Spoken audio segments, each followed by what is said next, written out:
গাধাকে সৃষ্টি করার পর তাকে বলা হলো সকাল থেকে সন্ধ্যা পর্যন্ত তাকে ক্লান্তিহীন পরিশ্রম করতে হবে। সারা জীবন তাকে পিঠে ভারী বোঝা বইতে হবে, খেতে পাবে শুধু ঘাস, আর তার মাথায় কোনো বুদ্ধি থাকবে না। তার আয়ু হবে 50 বছর। গাধা করজোড়ে সৃষ্টিকর্তাকে বলল, আমি এত বছর বাঁচতে চাই না, আমাকে 20 বছর আয়ু দেওয়া হোক। সৃষ্টিকর্তা সেটাই মঞ্জুর করলেন।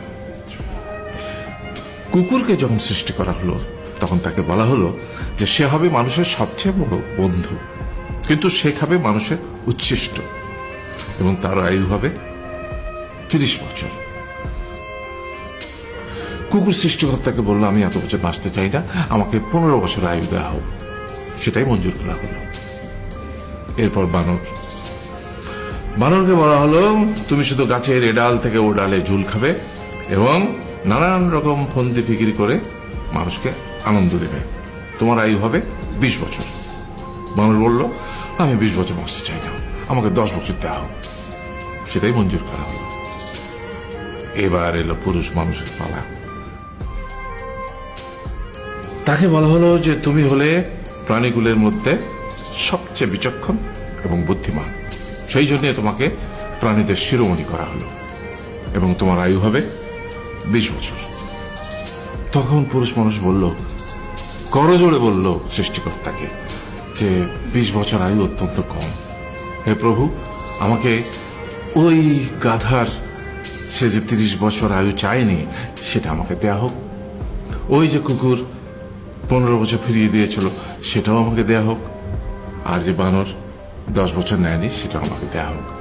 20 বছর অত্যন্ত কম, আমি দীর্ঘদিন বাঁচতে চাই। সৃষ্টিকর্তা সেটাও মঞ্জুর করলেন। তারপর কি হলো?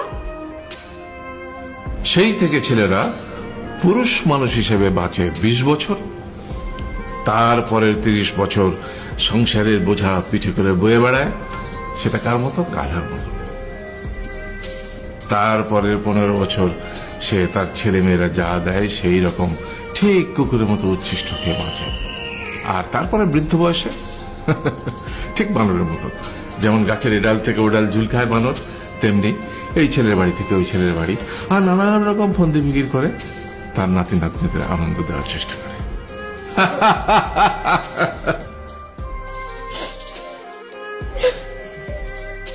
আরে এই থাম, কাঁদছিস কেন? তোমাদের কত দুঃখ বাবা।